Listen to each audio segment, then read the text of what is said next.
This is the On the Pony Express podcast, hosted by Billy Embody, brought to you by Epic Estate Wines. Walking strong on the Pony Express, a weekly segment with SMU alum, owner, vintner of Epic Estate Wines, Bill Armstrong. Epic Estate Wines, world-class wines from Paso Robles wine country. Learn more, Epic, E-P-O-C-H, epicwines.com. And now your host. Billy Embody. 1, 2, 3, let me go. Welcome in, ladies and gentlemen, to another edition of Walking Strong with Bill Armstrong. I'm Billy Embody. We are virtual for this massive game, Bill. Oh, man. Welcome to TCU Hate Week. I mean, one final time? One final time. I mean, by the way, let's talk about the final time. Somewhere on this podcast, I want to talk to you about what their athletic director wrote about rekindling the Iron Skillet. But let's do that for later on in the podcast. Before we get started, why don't we talk about this week's wine? Ooh, it's a good one. This wine, guys, arguably might be my favorite ever wine from Epoch. It's just amazing. It is called my York Mountain Syrah, and this was our first ever 100-point scoring wine. It is. And the reason I wanted to bring it out today is because this rivalry with TCU goes back 110 years. That's kind of close to 100 points. Yeah. You know, and they broke up with us. They broke up this rivalry. So that, you know what? I love rivalry football. I love it. It's a lost art. It is great for our country. It is great for the game. And with the new realignments of all the conferences and whatnot, they're kind of going the way of the dodo bird a little bit. And I just think it's sad. I mean, and this is one that, frankly, I mean, we'll see if it does continue or not. I mean, we'll talk about that. But before we do that, why don't we you want to talk about Missouri State game? I do. An interesting game and an interesting setting. Yeah, you know what? I don't want to talk too much about Missouri State because, frankly, we didn't play very well. Yeah. And it was super disappointing. And, dude, we were flat. I mean, we were flat. We had no energy. We had no juice. And I think we kind of treated it like this is going to be a walk away, you know, home run, easy win. And we treated it like a preseason game. Yeah. And I just thought I was kind of disappointed actually in the coaches and in the players. I mean, you should have seen the sidelines. It was listless. I mean, they were just sitting there on the bench, you know, kind of chilling. And I was just like, God damn, guys. I mean, I think our team is really lacking some leadership. And we have great kids. Don't get me wrong, we have great kids. But sometimes a great young man may not be a natural-born leader. I think KJ is a natural-born leader, but some of these guys have to step up. You know, J. Hud, Romello, Kilgore, Matt Hibner, Isaiah, Ahmad, RJ. And, you know, they just need to get a little bit pissed on the sidelines because the younger players are looking up to them. I mean, they're looking up to them to see, like, oh, you know, what's Jay Hudson going to do this game? You know, and when he's sitting there and he's not necessarily hardly even watching the damn football game, I mean, I just think I don't know. I mean, do you feel that too? There's a lot of it's perfectly timed that you bring this up. Somebody asked me on the board. It seems like it's a very lead by example type of team. Like the leaders that lead are working their tail off. I mean, Kilgore slept in the facility in camp, you know, those type of things that, you know, they show through work more so rather than, you know, there was a lot of Elijah's just kind of beating the drum. There was a lot of, you know, just players across the board last year. It felt like, especially defensively, that were beating the drum of, you know, where this team needs to go. Kobe Wilson, I remember talking to him after the BYU game, and it wasn't just making a quarterback change. It was the entire team needed to make a change, and they called a player-only meeting or some sort of big meeting and kind of talked about it and how things needed to change. And I kind of think right now there's a little bit of a waiting period for guys to step up. And maybe some of the leaders that would be leading are hurt right now. Jay Hud, Kilgore, Zakai, RJ still coming back. It's kind of one of those things, but somebody needs to kind of kick them in the rear a little bit. Right. And, I think it was Teddy Roosevelt that said some version of some people are natural leaders and others have leadership thrust upon them. And actually, I think Dumbledore said that to friggin' Harry Potter. Yeah. in the Harry Potter series. But,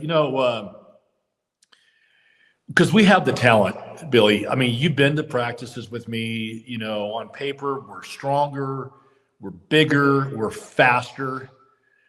But I'm telling you what, if we play like this Saturday against TCU, we are going to get our butts kicked. 100%. I'm just saying. Yeah. I mean, TCU's good enough. TCU hasn't played anyone in a sense, but they are good enough. We know that to beat SMU. And at the same time, SMU's talented enough to beat TCU if they show up. If the right SMU team shows up. Right. If the offense that we had against Baylor shows up, then phenomenal. Yeah. If the defense that showed up in the second half of the Missouri State game shows up, then we're going to be fine. Yeah. I'm still waiting for our special teams to step up because that's been a kind of a gaping hole. Let me talk about the three things I liked about Missouri State. They have an awesome playlist. Every time they went to a commercial break, they would play some banging song. It was loud and it was cool. Number one. Number two, the fans were directionally just really, really great. I mean, they were unlike, let's say, like the TCU fans that just sit there and just scream profanities at you on the sidelines. Because, I'm close to – let me tell you a funny story. I look up – a lot of times when I'm on the sidelines, I just kind of turn around and I stare at the crowd, right? And when I was right in front of the student section, and a whole bunch of them did the typical, SMU sucks, blah, blah. Yeah, you're an ACC power. We're ahead 10-zip, blah, blah. It was mostly good fun. Yep. And then the beginning of the third quarter, our cheerleaders, we had 8 or 10 of our pom-poms there. And they walked around the stadium and they kind of repositioned for the second half. And they walked right in front of the student section. And the body language you ever see Caddyshack where they all puff their chest up?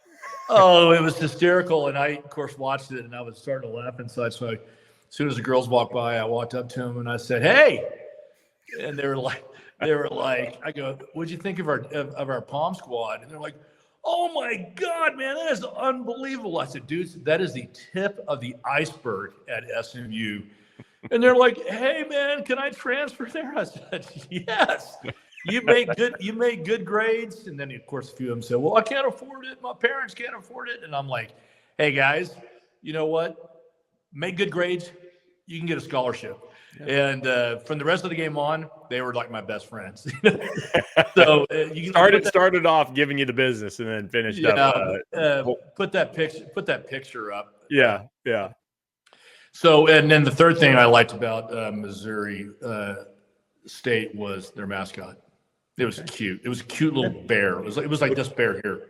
Looks like this bear here is more. This is more like the Baylor bear, and then that's more like Boomer, the mascot of Missouri State. Hey, by the way, I don't want anybody of our dozens of fans to get judgy on me. I did not shoot any of these animals. I'm on my ranch. In this room, we call the animal house. And the person I bought it from shot all these animals. And then when they moved out, they left it all here. Wow. Hey, I mean, I'm sure there's a laundry list of other things they can come after us for before they get to the animals. So. I don't know. Nowadays, geez. So here's the animal I'm hunting this week. You recognize that? Yeah. Is this is a first time opponent though for SMU, right? this cute little horned frog you're looking at right there. Yeah. So first time in it's been about 110 times. Yeah. All right, so let's talk about the TCU game, right?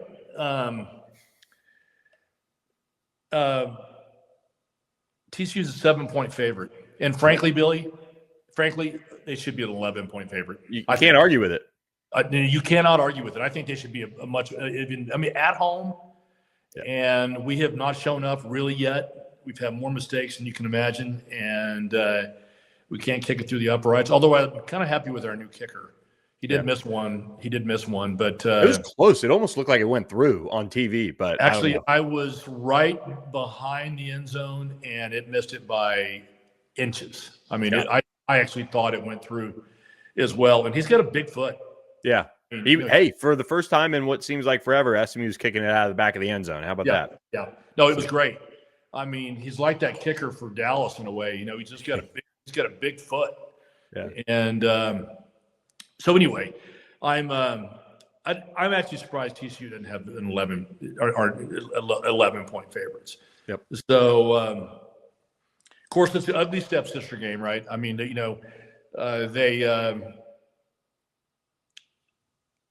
okay, let's talk about that athletic director. What a piece of crap.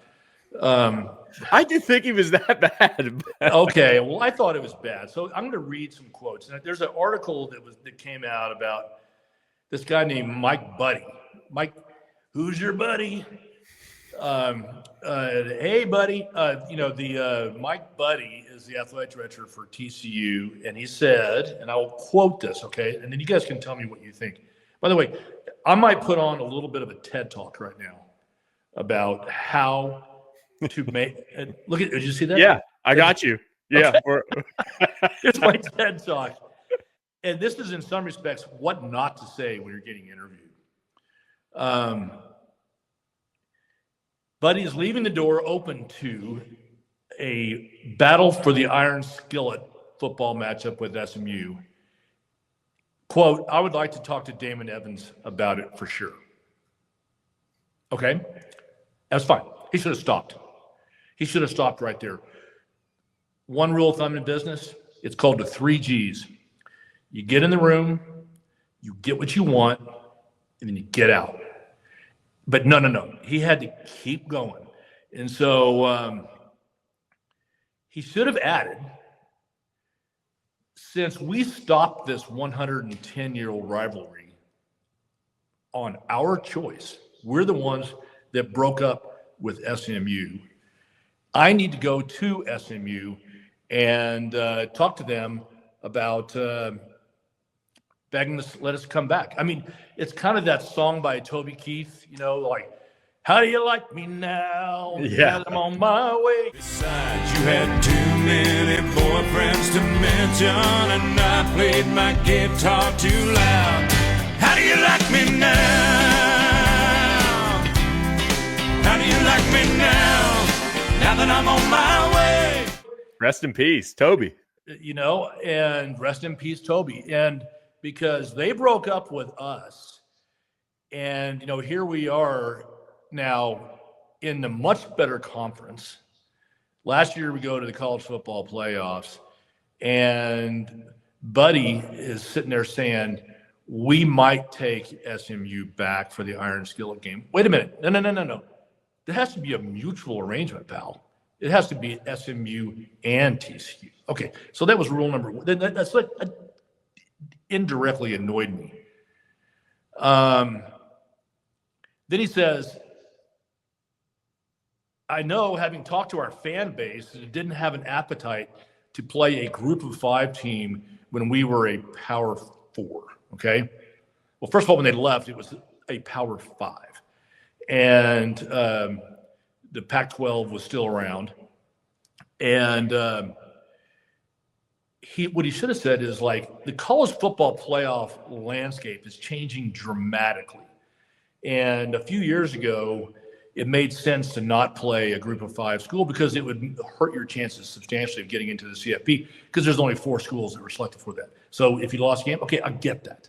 But you know what? Wake up, smell the fucking coffee, buddy. This is the landscape has changed. And so I didn't see you like not playing Abilene last weekend. Is that right? Am I right about that? At Last home. time I checked, they were a group of 5. All right, so carrying on. This one got me. He says, quote, I have yet to hear from one of our fans who had a good experience when they attended a game at SMU. All right, give me a fucking break. What he should have said was like, hey, we have 2 very loyal, very passionate fan bases. And they love playing each other. They love giving each other a lot of shit.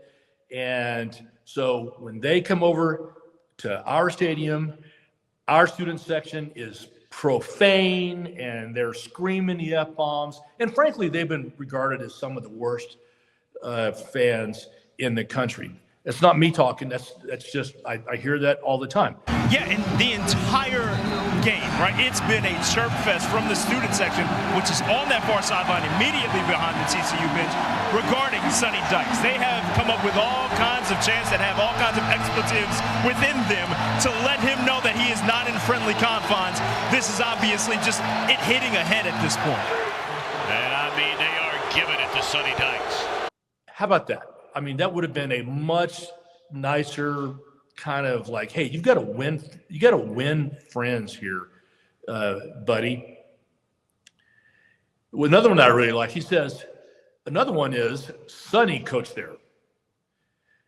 That's the main one for me because he does have a tricky pass when it comes to that. Okay. Oh boy, here we go. I mean, okay. Let's unpack that real quickly. He should have immediately said, when Sonny left SMU, I was not the athletic director of TCU. And I understand by what happened that Sonny absolutely scorched the earth when he left SMU. He lied, he cheated, he stabbed him in the back, he tried to steal players, he stole coaches, he badmouthed us, and he said, if I had been here as the AD when this happened, number one, I never would have poached a coach from across town. But it happened before me, before I was on my watch. And so I realized that we have a whole lot of making up to do with SMU. And come on, am I right? Yeah, I mean, this is a TED Talk. It's a fucking TED Talk. I mean, I think for me, watching, there's so much dancing around like how we're actually here at this rivalry coming to an end from TCU side of things. It's just kind of insane. I mean, I get there was that time that it was 1,000,000 degrees and SMU's stadium dropped the ball completely. Get it. Guess what? Yes. The next time when they showed up, it was fine. It was fine. Your coach just happened to get thrown out. Okay, my number one, and I know you all have been waiting to hear this the most, and I call this the most fun I've ever had with my clothes on. And that is the moment when Sonny Dykes got kicked out of our game for 2 unsportsmanlike penalties. All I can say is fucking A, that was amazing. Sportsmanlike conduct on a TCU head coach. Half the distance to the goal line. This is the head coach's second foul for unsportsmanlike conduct. By rule, he is ejected from the game. So how about that? Wow. Sonny Dykes is thrown out of the game. He argued the holding call, ran one play, and clearly went back to the well once too often for this officiating crew. And so Dykes, this is going to be a long walk back to that TCU locker room. He is going to hear it from the crowd. For a head coach that left SMU to go be the head man at TCU. These fans are fired up. You do not see that often. Usually it's one sportsmanlike conduct. All right, that's enough. To get a second before the next play has been called is extremely rare. What's not insignificant is Sonny Dykes. I just loved every single freaking moment of that. That was just so much fun. Listen, if I had gone to Hollywood and I would say, hey, there's this one coach that we had, and he asked us to do everything. We did everything he wanted, and then he played us to get a better contract, and then he went across town he shanked us, and then he went across town, lied to us in our face. He goes across town for our rivals. It was essentially was a complete piece of shit. He took somebody else's team that Gary Patterson had, I might add, by the way, lucked his way into the national championship by injuring the other opposing quarterback 7 times during that regular season. We can talk about that on their schedule. Anyway, he comes back to our game, and then that piece of crap comes here, and he acts like such a petulant child, spoiled little brat, whiny baby. And to see him get kicked out of that game, holy shit, come on. Yeah. So problem's fixed. Like, don't play the, it's just not a good experience. You don't even have to get on a plane. Oh, I know it's 30 minutes, 45 minutes away. Like, and if you want to try to even claim Dallas, like, play a game in Dallas. You're so right. You're so right, Billy. And and by the way, that gets me to the last comment I'm going to say about his interview. He says, quote, if we do schedule that game, the Iron Skillet, in 2032, are Clemson, North Carolina, Florida State still in the ACC? I don't think anyone would assume that. Okay, that's fair. That's fair. Still alive? I mean, there's the Big 12. I mean, he should have said. Here's what he should have said. He should have said, college football in the conferences are changing so fast. We have no idea what's going to happen in 3, 4, 5 years. Listen, if it was my choice, I'm being buddy. Yep. If it's my choice, I wouldn't be in the truck stop conference. Yeah. I would be in a better conference. And frankly, I'm jealous of SMU for being in the ACC. It has been well known that I have been actively soliciting to get out of the Big 12 conference. Yep. And so for me to act like it's, the conference, SMU's problem, SMU's thing. Yes. Yeah. What he should say is, I want to embrace SMU because as a pair of schools, we really bring the Dallas-Fort Worth market to either the SEC or the Big Ten or the ACC. This should be UNC Duke on the football field, at least. It should. Nobody cares about UNC Duke on the football field. They should care about SMU TCU the way it should be compared to the UNC Duke basketball rivalry. 45 minutes away, down the one stretch of road. You could take an alternate way, I guess, but I agree. You know what? I'm going to give Mike Buddy a pass on this, but because he's new. He's new. I hope their last athletic director left after quite the tenure away from campus, or I guess I should say maybe on campus. But yeah, he's now South Carolina's problem. TCU fans will mostly agree. I agree with that. And then, but I want to give Buddy a break because he was the athletic director at West Point. Yep. And you know what? Anybody that's going to give to the Pentagon like that, good for him. Yep. So I'm going to give him the benefit of the doubt. But that was just a crap interview, and he should be better than that. You got to meet him on Saturday, I guess. Hey, by the way, Saturday, my friend, Gary Patterson, is getting inducted into the College Football Hall of Fame. And awesome. So that's a big deal. And, Gary and I started off by being basically, you're the enemy of my enemy. So that's how we became friends. And by the way, don't you think it might be awkward if you're getting inducted to the Hall of Fame game and you got to sit there and look at Sonny Dykes, who completely shanked Gary Patterson in getting him fired. and worked behind his back after I might add, Gary Patterson, plucked him out of purgatory from Cal and gave him a job. So I don't know. So anyway, one long shank too, dating back to the summer and everything. Yes, no, it was a long shank. In fact, Sonny left us during the middle of the season, and he basically gave up on our boys. He used me as a stalking horse to get a better salary from TCU, and it worked. By the way, Sonny's a good coach. Come on, I can sit around. Yeah, I mean, 100 wins last week. Not many coaches can do that. Like, yep. You could, look at how his teams have finished outside of their run to a national championship, which is, hey, you don't do that by. You can do that by getting lucky sometimes, but you still got to put it all together too. And listen, I tried like hell to keep him at SMU. So, yeah. I mean, I'm talking out of both sides of my mouth if I say that Sonny's a bad coach. He's actually a really good coach. Yeah. It's just like he's just all class with a capital K. That's just so I learned that about him. So anyway, is that enough prep for this game? Does that piss off our fan base enough? We've talked about what we need to do. Haven't we talked about what we need to do? Kind of. I mean, you got to play offensively like you did against Baylor. And, I mean, it's there offensively. Defensively is kind of you saw and by flash, I mean a couple flashes against Baylor. Like, that's it. Like, that's the only comparable film or team, level of competition that SMU has to go off of.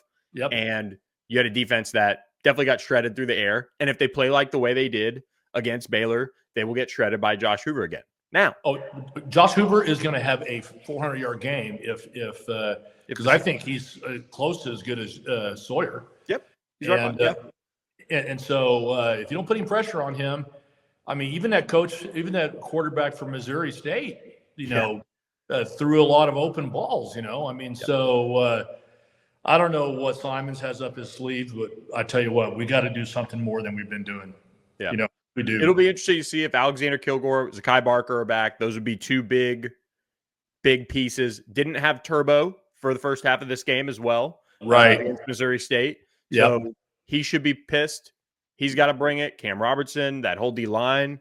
If they bring it, this kind of feels like at least going in, this kind of feels like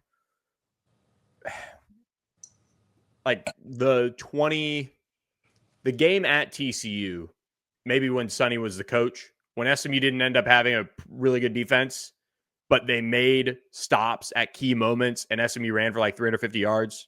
Yeah. It seems like that formula is there again. I completely agree with you. I tell you what, I hope that the leaders on the team get in the players' grills and just and fire them up. I don't know if Jay Hudd's going to be back or not. It would be huge if he was back. Yep. Because obviously, Jalen is turning into a player. Yeah. I mean, he is really turning into a player. And Romello, he's getting double and triple teamed on each play. So we need to bring RJ into the game more than we have been. Get it going. Hibner needs to get it going. I mean, I can just tell you all different ways. I don't think we've seen SMU's team. If we have seen SMU's team, we are fucked like a hillside goat. Like that goat right there is going to get us on Saturday, because we just can't play the way we've been playing against the team that is as good as TCU. I mean, that's just a fact. Yep. Hey, there's a whole bunch of schools that are really pissed off today. Look at Notre Dame. Yep. I mean, that A&M. Look at Clemson. Look at Clemson. Georgia Tech. By the way, great call. You called it overrated. From 55. The snap is off. It is on the way. It's got the distance.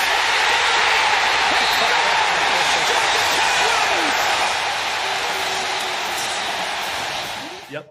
Early in the season, everybody was saying, Clemson top 5 or some version of that. I mean, Eric McLean and others were just saying, no, it's the real deal and all the experience and, Cade Kludnick and blah, blah, blah. Guess what? They've lost 2 games now. And so, and one of them is a conference game. So that was actually huge for us. Yeah. The potential. The door is here's the thing. If SMU can find a way to circle the wagons and be the team on both sides or all three phases, whatever, that they can be, they've got a chance to beat TCU. They've got a chance to go to Clemson and win. They've got all these opportunities to be what kind of preseason we felt like at least SMU was going to have a good shot to be again. I mean, let's face it. We are not playing Georgia Tech, and they're good. Yeah. We are not playing Florida State, and they're good. Yep. I mean, but we have a tough Miami game. Yep. And at home, and Louisville, yep. And even Syracuse is playing better than I expected them to play this year. But Stanford just beat Boston College. Stanford beat Boston College on Saturday? Yeah. But I thought Boston College was it was on its way back, So it just goes to show you that on any given Sunday, any given Saturday, both, people can win. So, all right, listen, I think we've probably gone long enough. This was great, Billy. And again, apologize I'm not there to do it live with you, but I have my furry friends here helping me out. And it is going to be really fun on Saturday. It should be warm, not hot, but, kind of, mid to high 80s, right? Yeah. Which is always hot. I'm looking forward to seeing the showgirls because they're always really good. And you know what? I am a fan for the most part of most of TCU students. I mean, they're a good student body. They really are. But there's one guy over there that I don't want to see, and that's Sonny. And I even miss Kazadi. I mean, I really do. I mean, I thought he was really, really fun. So anyway, let's go get him. I mean, go Mustangs. It is one final time for the Iron Skillet as of now. Yep. We're relying on you, Bill. You gotta get the extension locked in on that Saturday post game. So, look, for everybody out there, we look forward to bringing you full coverage of this game and breaking it all down next week on Walking Strong. Fingers crossed, we'll be doing a bye week edition if, of course, SMU wins. If not, we'll probably be licking our wounds a little bit. But for Bill Armstrong, I'm Billy Embody. Before you leave, real quick. People have asked me where they can buy what Mustangs Are Great Again hats. Oh, yes. And Trey Iverson, one of the guy who writes the great blog every week about SMU, he has a bunch of the hats, and he's selling them at a really cheap price. So I don't know the name of them. Could you just put that up on the website that you can buy those at? Yes. So, yeah. And obviously, if anybody wants to buy some Epoch, we still have a few cases left. So on Saturday, we are for sure going to either earn it or need it on Saturday. Okay. To one more Iron Skillet, Bill, for now. Thanks for joining us on this edition of Walking Strong with Bill Armstrong. I'm Billy Embody. Catch you guys next time. Appreciate you guys listening. Thank you, Billy. You've already started it. Okay, good. We got to have our bloopers, right? Look at my buddy right here. Look at this. You used to pet Sonny like that. No shit. Thanks for listening to the On the Pony Express podcast with Billy Embody. Follow us on your socials on X at SMU on3 and on Instagram at on3SMU. And keep it locked to ontheponyexpress.com for more coverage.